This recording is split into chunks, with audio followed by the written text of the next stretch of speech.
we should understand that we are talking about absolute or extreme poverty and not poverty as such. So even though poverty is in itself is a detrimental concept, the extreme form or extreme deprivation or abject poverty is what is considered to be extreme poverty. So in a way, there are 12 indicators, and if someone has less than 1/3 of this indicator, that person is considered to be multidimensionally poor. People who were working at the grassroots level, such as ASHA worker, Anganwadi workers, and SHG members like the Kudumbashree. So they were also involved in identification, designing of the micro plan, and with respect to the identification and implementation.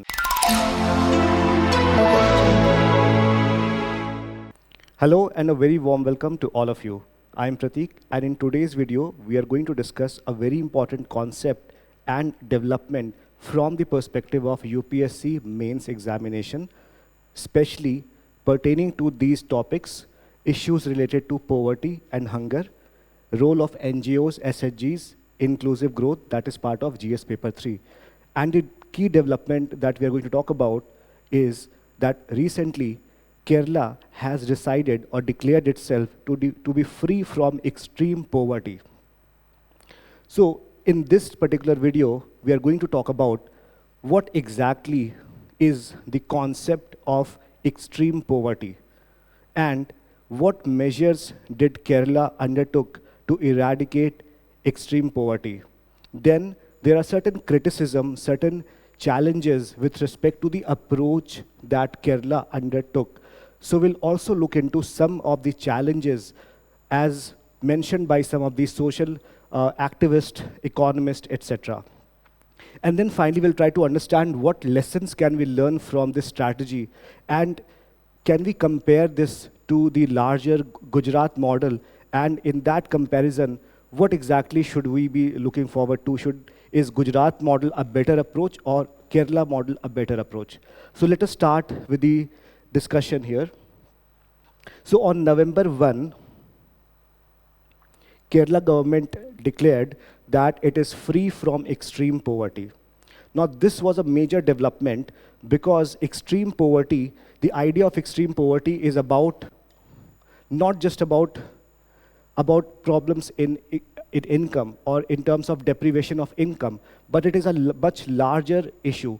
And this larger issue is about deprivation of dignity. In this context, if someone is deprived of poverty, then we can say that that person also does not have the required dignity that is required for him to maintain a sensible way of maintaining human rights. So in this context, we should understand that we are talking about absolute or extreme poverty and not poverty as such. So even though poverty is in itself is a detrimental concept, the extreme form or extreme deprivation or abject poverty is what is considered to be extreme poverty. And this is what Kerala has managed to eradicate. So in terms of poverty, if you look at how we are measuring poverty, there has been gradual change over a period of time. So initially, the measurement of poverty was done through an income level, right? And then that income level was increased substantially to also include other aspects that make life meaningful. But if you look at the concept of extreme poverty, how do we measure that? As per World Bank criteria, it is $3 per person per day. So if someone is earning less than that, that person can be considered as belonging to extreme poverty. And in fact, this criteria was recently revised. Earlier, the dollar figure for this was $2.5 per person per day, and this was revised very recently in 2025. Then if you look at the idea of poverty in India we had several committees which have talked about the various ways to calculate poverty. And recently we had the Tendulkar committee, Rangarajan committee, who had talked about the various ways, methodologies to measure poverty. But most recently, we are now going to measure poverty through the lens of Niti Aayog. And Niti Aayog has provided a very broad criteria to measure poverty. And this criteria essentially contains 12 indicators. And this basically is called as multi-dimensional poverty, because poverty is not merely absence of income. It is about a lot, many things, right? So here, it is about 12 indicators that is classified under 3 larger category, that is health, education, and standard of living. So if someone is, so there are 12 indicators. So within health, you have criteria like nutrition, child mortality. Within education, you have school attendance, years of schooling. And within the standard of living, it is about the kind of housing you have, or the cooking, or the fuel that you are using for cooking, etc. So in a way, there are 12 indicators, and if someone has less than 1/3 of this indicator, that person is considered to be multidimensionally poor. And as per the report in 2023, India has substantially reduced its multidimensional poverty. In fact, if you look at the number at the average level, it is only around 15%. Okay? And if you look at the level of multidimensional poverty in Kerala, it is just 0.55%. So we can say very convincingly that Kerala has done extremely well when it comes to reducing the multidimensional poverty. Now, if that is the case, then why is Kerala government very much inclined toward reducing the extreme poverty level? So for that purpose, we need to understand that extreme poverty here essentially was a manifesto of Left Democratic Front government that came to power in 2021.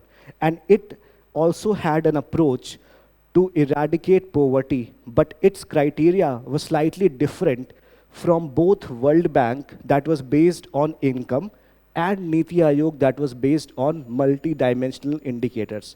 So Kerala adopted four-fold approach that was based on access to food, access to health, education, and housing. So in 2021, Kerala launched a program that was called as Extreme Poverty Eradication Program, right, in 2021. And very interestingly, we need to understand what exactly is the design of this particular plan or project program, so that we understand how Kerala has achieved this feat, right? So what happened was, first thing that Kerala did was that it provided for some sort of identification, because without identifying who are the extreme poor, you cannot take any intervention. But in general, programs in India that has run are generally based on self-identification, which means that people generally go and identify themselves as poor or beneficiary of something and then ask for benefit. But it is very much likely that there are several poor or people who are not aware that there are certain government programs or welfare schemes for their benefit. That is why the government of Kerala did not rely on self-identification. In fact, it used the Panchayati Raj institutions, and in fact, there is a department of local self-government in Kerala, which essentially was the nodal agency that was overseeing this project. And under this agency, they recruited close to 4 lakh people, including officers, including grassroots activists, including SHGs, etc. And their purpose was to identify people who are extremely poor. And that criteria was, again, as I mentioned earlier, was fourfold in terms of deprivation of food, education, housing, and also with respect to employment. So these fourfold criteria was used to ensure that everyone who falls under this criteria is identified. So that was step one. Step number 2 was that they adopted micro plans. Now, what is micro plan? Micro plan is as opposed to a macro plan or a top-down level approach, right? So basically, in most of the plans, you have a certain approach or idea, and then that approach is implemented at the local level. But here, it was identified and it was recognized that different people had different needs. So for this here, identification was done close to 65,000 families. Okay? So 65,000 families were identified, or close to 64,000 families were identified, where the number of the people were close to 1.03 lakh. Okay? So here, different people or different family member or different individuals had different need.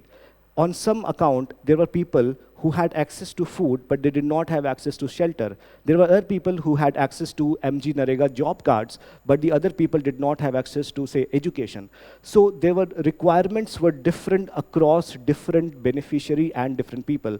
So it was a thought that we need a household level plan. And for this, micro plans were based, recognized categorization of people who had similar needs, and then plan based on their requirement were adopted. And this was done through collaboration, and collaboration here was with respect to approach called as whole of government approach, which means that even though the Department of Local Self-Government was functioning as a nodal government or agency, but still it required coordination of different government departments, including the health department, education department, department of supplies, etc. So this was an approach that required cooperation and coordination from all the governments at all the levels. And there was also coordination with the central government and with the other levels of government. The second thing that was very much appreciative about this is that it also had support of the opposition party member. This is something which is rarely seen in Indian politics, but this program also had the tacit support and the support of the opposition party members as well. Not just that, it also had the support of the whole of society, which means that this was not primarily an initiative of government. It also had people who were working at the grassroots level, such as ASHA worker, Anganwadi workers, and SHG members like the Kudumbashree. So they were also involved in identification, designing of the micro plan, and with respect to the identification and implementation. So at all the levels, all these whole of society and whole of government approach were done. Now, once this decision or this was announced, there were a lot of criticism at the same time that again was there. So let us take a look at what exactly were some of the flaws with respect to this approach. So one approach was, or one criticism was, that the methodology that was used is flawed. Why?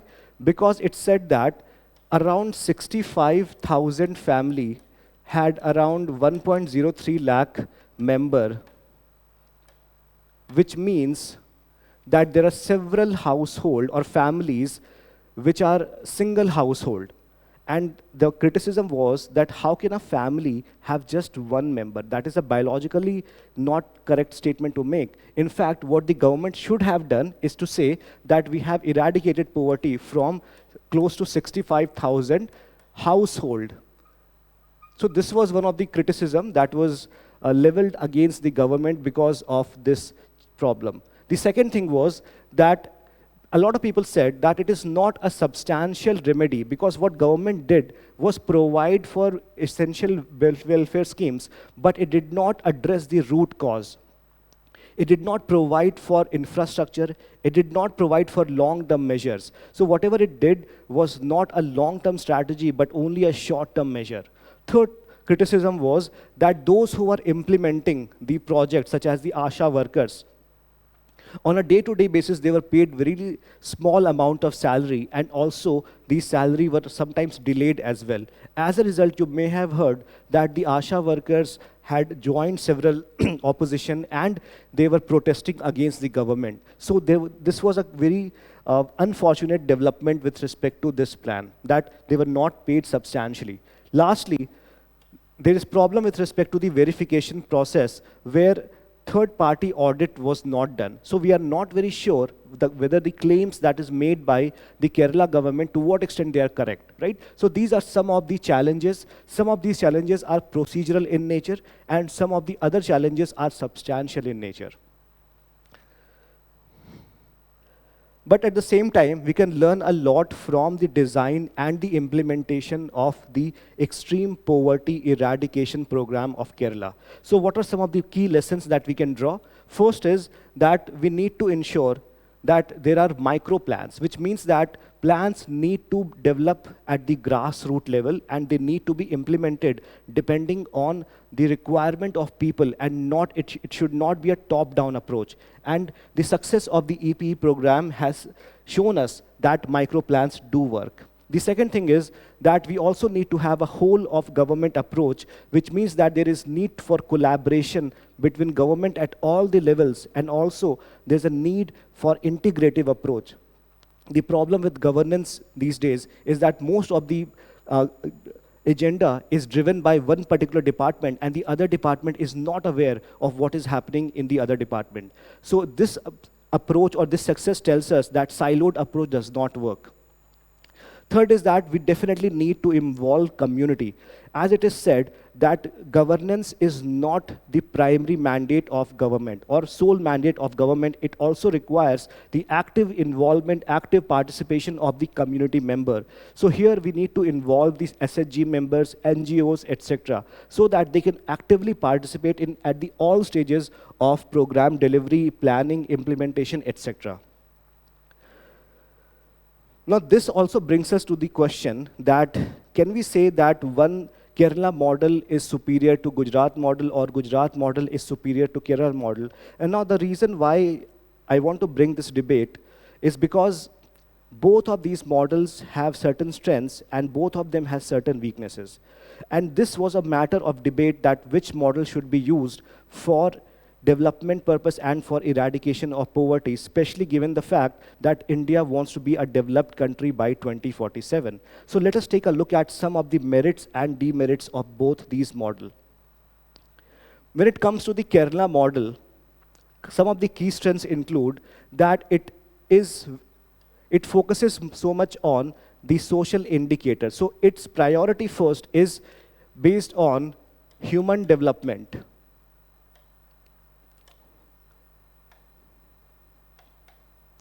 And by human development, it means that they want to improve upon their social indicators, such as literacy level, healthcare access, reduction of inequality. In fact, you may have heard about this news that Kerala recently has also became the, or achieved the 100% digital literacy as well, right? So this is the focus there. Then second thing is that they have strong focus on local governance, where Panchayati Raj and SHGs like Kudumbashree are active participants of the governance process. And thirdly, they have effective social safety nets, such as the EP program, pensions, education subsidies. So here the approach is that first they will focus on human development, and then as a consequence of the human development, growth will happen. So this approach is very much influenced by Dr. Amartya Sen's approach of building the capability of individuals. So once you build the capability of individual, then that individual will have the freedom to make choices in the right direction, and that will definitely increase the whole pie of growth. In contrast, we have Gujarat model. So Gujarat model says that first, it is the duty of the government to create public infrastructure. So this is based on increasing industrialization plus infrastructure. So this includes rapid industrialization, strong infrastructure such as roads, ports, power, huge investment inflows, stable electricity, industrial corridors, successful ease of doing business, and job creation in formal sector. Now here, the importance is that, so here if you look at this model, this is called as, so if this is a pie, so this is about distribution of pie. So you use the existing pie to distribute something to the people.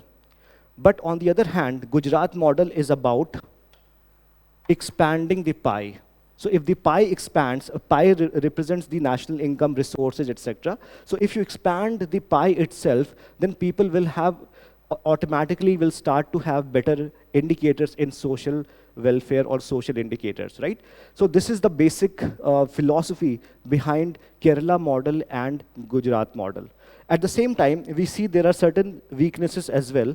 So in terms of the weaknesses, we can say that Kerala has poor public infrastructure, and it also does not create enough high-paying jobs. As a result of that, you see a lot of out-migration from the state, especially to the Gulf region, right? So this is a major challenge, major drawback of the Kerala model, because even though people are very much capable, they are very highly literate, but they are not able to find well-paying and satisfactory jobs in their home state. On the other hand, even though Gujarat has done exceptionally well when it comes to the GSDP and industrialization, but at the same time, they are not doing well compared to Kerala with respect to social indicators such as access to school, education, or even life expectancy. So, you let me know which one do you find is good for India? Definitely we can say that we must choose or we must combine the best aspects of Kerala model and Gujarat model. But if you have to choose one model, which model would you go by? Right? And then this is all about the topic, and then there's a practice question that you can do based on what we have covered in the class. And this question is, India's multidimensional poverty has declined rapidly, but pockets of extreme deprivation persist. In this context, assess whether Kerala's EPEP model can serve as a scalable template for other states. So this is all about from my side. Thank you, and all the best.